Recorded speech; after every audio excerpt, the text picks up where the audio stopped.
ఊపిరితిత్తుల్లో వచ్చే వ్యాధికి క్లీనింగ్ టెక్నాలజీతో ట్రీట్మెంట్ అందిస్తున్నారు నిమ్స్ డాక్టర్లు. ఈ చికిత్స కేవలం కార్పొరేట్ హాస్పిటల్లో మాత్రమే అందుబాటులో ఉండగా హైదరాబాద్లోని నిమ్స్ హాస్పిటల్లో ఉచితంగా ట్రీట్మెంట్ చేస్తున్నారు.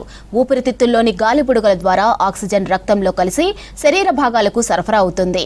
ఇక ఆక్సిజన్ ప్రవహించడానికి ఉపయోగపడే అల్వియోలార్ మాక్రోఫేజెస్ అనే కణాలు దెబ్బతినడంతో లంగ్స్ సంచుల్లో జిగురు పేరుకుపోతుందన్నారు డాక్టర్లు.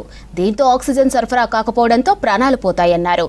దీనికి ఎలాంటి మందులు లేవని సెలైన్ వాటర్ను ఊపిరితిత్తుల్లోకి పంపించి క్లీన్ చేస్తామంటున్న నిమ్స్ డాక్టర్ నరేంద్ర కుమార్తో Srisailam face to face.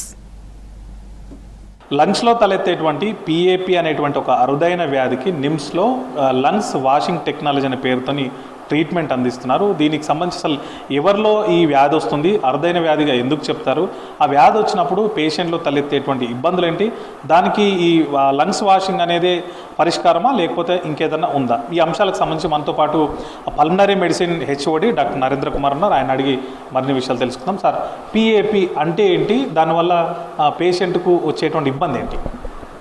PAP అంటే పల్మనరీ అల్వియోలార్ ప్రోటీనోసిస్ అండి. ఇది ఒక అరుదైన వ్యాధి. బాగా క్లుప్తంగా చెప్పాలంటే ఊపిరితిత్తుల్లో గాలి బుడగలు ఉంటాయండి. అంటే గాలి బుడగలు అంటే మనం పీల్చుకునే గాలిలో ఆక్సిజన్ అనేది ఈ గాలి బుడగల ద్వారా రక్తంలో కలుస్తుంది. అలా ఆక్సిజన్ శరీరంలో అన్ని భాగాలకి చేరుతుంది. సో గాలి బుడగల్లో ఆక్సిజన్ మార్పిడి జరుగుతుంది. సో ఈ అరుదైన వ్యాధులు ఏమవుతుందంటే ఈ గాలి బుడగల్లో కొంచెం తెల్లటి జిగురు లాంటి పదార్థము ఎక్కువగా ఉత్పత్తి అవుతుంది. మామూలుగా ఇవి బాడీలో రక్త కణాలు ఉంటాయండి. దాన్ని ఊపిరితిత్తులో రక్త కణాలు అంటే అల్వియోలార్ మ్యాక్రోఫేజ్ అంటాము.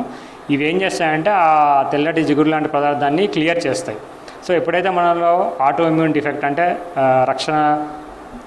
ఆటోఇమ్యూన్ లోపం వల్ల ఈ రక్త కణాలలో డిఫెక్ట్ వల్ల అల్వియోలార్ మ్యాక్రోఫేజ్ డిఫెక్ట్ వల్ల ఈ తెల్లటి జిగురు లాంటి పదార్థాన్ని సర్ఫాక్టెంట్ అంటాము. అది ఎక్కువగా ఉత్పత్తి అవుతుంది, క్లియర్ కూడా అవ్వదు. సో ఇది ఎక్కువగా ఉత్పత్తి అవడం వల్ల గాలిబుడగలో జలవాల్సిన ఆక్సిజన్ మార్పిడి జరగక పేషెంట్కి దగ్గు రావడం, ఆయాసం రావడము, ఆక్సిజన్ శాతం తగ్గిపోవడము, అలసట రావడము ఇలాంటివన్నీ ఏర్పడతాయి. సో దీన్ని పల్మనరీ అల్వియోలార్ ప్రోటీనోసిస్ అంటాం. అంటే ఇది వచ్చినప్పుడు పేషెంట్కి ఏమి ఇబ్బంది అవుతుందండి? ఒకవేళ శ్వాస ఆడకపోతే ఫర్దర్గా ఏమి ఇబ్బందులు అయితే దానివల్ల పేషెంట్ ఎట్లాంటి ప్రాబ్లమ్స్ ఫేస్ చేస్తారు? ముఖ్యంగా అండి ఈ గాలిబుడగల్లో ఆక్సిజన్ మార్పిడి జరగకపోవడం వల్ల పేషెంట్కి ఆయాసం రావడము, ఆక్సిజన్ శాతం తగ్గడం జరుగుతుంది. సో ఎప్పుడైతే ఈ సర్ఫాక్టెంట్ అనే పదార్థం ఎక్కువగా ఊపిరితిత్తుల్లో గాలిబుడగలు చేరడం వల్ల పేషెంట్స్కి ఇన్ఫెక్షన్స్ కూడా ఎక్కువ వస్తాయి. అంటే మన టీబీ లాంటి ఇన్ఫెక్షన్స్, ఫంగల్ ఇన్ఫెక్షన్స్, ఆస్పర్జిల్లస్, నొకార్డియా అంటాం. ఈ ఇన్ఫెక్షన్స్ ఎక్కువ రావడం వల్ల పేషెంట్ కూడా కొన్నిసార్లు ప్రాణాపాయ స్థితిలో కూడా వెళ్ళవచ్చు. అరుదైన వ్యాధి అని చెప్తున్నారు కాబట్టి ఎవరికి ఈ పిఏపి అనేది వచ్చే ఛాన్స్ ఉందండి? దాని లక్షణాలు ఏమేమి ఉంటాయి? అంటే లక్షణాలు ఇంతకుముందు నేను చెప్పిందండి. అరుదైన వ్యాధి ఎవరికి వస్తుంది అనేది మనం కరెక్ట్గా చెప్పలేము. అరుదైన వ్యాధి అంటే నిమ్స్లో మేము సంవత్సరానికి 1-2 కేసులు చూడడం జరుగుతుంది. ఇప్పటిదాకా 16 కేసులకి ట్రీట్మెంట్ ఇవ్వడం జరిగింది. చాలామందికి ఇది చాలా రేర్, కొన్నిసార్లు లైఫ్ టైంలో చూడొచ్చు, చూడకపోవచ్చు.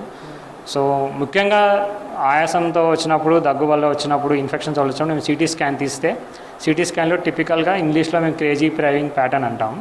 అలా కనిపించగానే మాలో డౌట్ ఎక్కువ అవుతుంది. సో బ్రాంకోస్కోపీ చేస్తాం. బ్రాంకోస్కోపీలో ఈ వాషింగ్స్ చేస్తాం. వాషింగ్ చేసినప్పుడు ఆ తెల్లటి ద్రవ పదార్థం వచ్చినప్పుడు దాని కన్ఫర్మేషన్గా పెథాలజీలో కన్ఫర్మ్ అవుతుంది. వన్స్ అది కన్ఫర్మ్ అయినాక దాని డిసీజ్ అంటే ఆక్సిజన్ శాతం ఎంత తగ్గింది, పేషెంట్కి ఎంత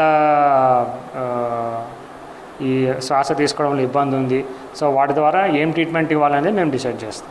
అంటే మీరు ఇప్పటివరకు 16 కేసులు చేసినామన్నారు అండి. కామన్ రీజన్స్ వాళ్ళలో ఏం కనిపించినాయి? అంటే ఎవరికి వచ్చేదనే ప్రశ్న వచ్చినప్పుడు మీరు చూసినటువంటి కేసులు ఏం కామన్ రీజన్స్ ఉంటాయి? అంటే దేనివల్ల ఇది అటాక్ అయ్యే అవకాశం ఉంటుంది? ఇది మెయిన్ ఆటోఇమ్యూన్ డిఫెక్ట్ అండి. అంటే శరీరంలో రక్షణ వ్యవస్థ లోపం వల్ల జరుగుతుంది. అంటే ఈ లంగ్స్ వాషింగ్ వల్ల మళ్ళీ పేషెంట్కి అది రిపీట్ అవుతుందండి.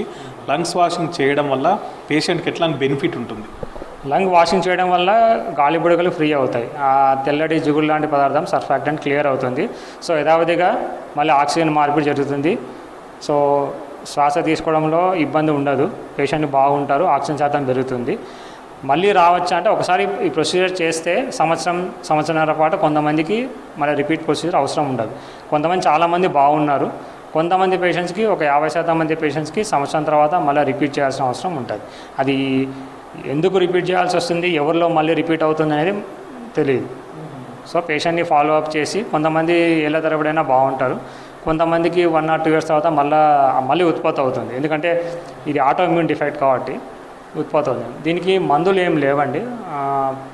అమెరికాలో వాటి చోట్ల శాస్త్ర పరీక్షలు జరుగుతున్నాయి, కానీ ఇండియాలో అయితే మందులు టాబ్లెట్ల పరంగా అవైలబిలిటీ లేదు. సో దీనికి ఓల్డ్ లంగ్ లావేజ్ అనేదే చికిత్స, ప్రధానమైన చికిత్స. అంటే ఇప్పుడు పేషెంట్స్కి ఏం చెప్తారు? ఇక్కడికి వచ్చే వాళ్ళకు ట్రీట్మెంట్ అనేది కాస్ట్ ఎట్లా ఉంటుంది, వాళ్ళకు ఎంత ఖర్చు అయ్యే అవకాశం ఉంటుంది? హైదరాబాద్లో కానీ మన రాష్ట్రంలో కానీ ఎక్కడైనా ఈ ట్రీట్మెంట్ అనేది అవైలబిలిటీ ఉందండి? ఇండియా మొత్తం కూడా పెద్ద పెద్ద హాస్పిటల్లో ఈ ట్రీట్మెంట్ ఉంటుందండి. కార్పొరేట్ వైద్యాల్లో దొరుకుతుంది, కానీ కార్పొరేట్లో కొంచెం కాస్ట్ ఎక్కువ ఉంటుంది. మన దగ్గర ఆరోగ్యశ్రీ ఉన్న, ఈఎస్ఐ ఉన్న, ఈహెచ్ఎస్ ఉన్న, సీఎం రిలీఫ్ ఫండ్ ద్వారా కానీ, సిజిహెచ్ఎస్ ద్వారా కానీ, ఇట్లా ఏది ఉన్నా మన దగ్గర ఫ్రీగా అయిపోతుంది. సో ఏం చెప్తారండి పేషెంట్స్ కంటే? ఇది అరుదైన వ్యాధి అని చెప్తున్నారు, దీన్ని బారిన పడకుండా ఉండాలంటే ఏమైనా ప్రికాషన్స్ ఉంటాయా? ప్రికాషన్స్ ఏమి ఉండవండి. అంటే పొల్యూషన్ నుంచి కానీ, ఇన్ఫెక్షన్స్ నుంచి కానీ జాగ్రత్తగా ఉండాలి. ఏమాత్రం ఆయాసం, మేము డాక్టర్స్ దగ్గరికి వస్తే డాక్టర్స్ ఈ జబ్బుని డయాగ్నోస్ చేస్తారు.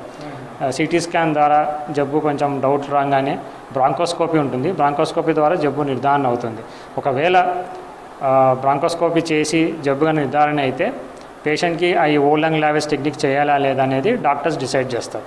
ఎక్కువగా ఆక్సిజన్ శాతం తగ్గి బాగా శ్వాస తీసుకొని ఇబ్బంది ఉంటేనే చేస్తారు. లేదా ఆక్సిజన్ శాతం 90% పైన ఉంది, పేషెంట్కి అంత ఆయాసం రావడం, అంత తగిన ఇబ్బంది లేనప్పుడు వెయిట్ అండ్ వాచ్. ఎప్పుడైతే 90 కంటే ఎక్కువ ఆక్సిజన్ శాతం తగ్గిపోయింది, పేషెంట్కి బాగా శ్వాస తీసుకోవడం ఇబ్బంది ఉంటే then will proceed. Thank you అండి. ఇది చూసారు కదండి, అరుదైన వ్యాధిగా చెప్పేటువంటి పిఏపికి సంబంధించి ఇప్పటివరకు ప్రికాషన్స్ కానీ దాని మందులు కానీ ఏం లేవని, కేవలం ఆ పేషెంట్ ఆ లక్షణాలతో వచ్చినప్పుడు దాన్ని గుర్తించి ఈ లంగ్స్ వాషింగ్తో ట్రీట్మెంట్ ఇవ్వడమే ఒక మార్గంగా ఉందని చెప్తున్నారు. ఇది నిమ్స్ హాస్పిటల్లో ఇప్పటివరకు 16 కేసులకు ట్రీట్ చేసామని, ఎవరికైనా సరే ఆరోగ్యశ్రీ ఉన్నా లేకపోతే ఇతర ఏమైనా స్కీమ్స్లో దాని కార్డులు ఉంటే ఖచ్చితంగా దాని కింద ఫ్రీగా చేస్తున్నామని చెప్పి పేషెంట్లు ఈ ఛాన్స్ ఏదైతుందో దాన్ని యూటిలైజ్ చేసుకోవాలని చెప్పి డాక్టర్ నరేంద్ర గారు సూచిస్తున్నారు. కెమెరామెన్ హర్షతో శ్రీశైలం V6 న్యూస్, హైదరాబాద్.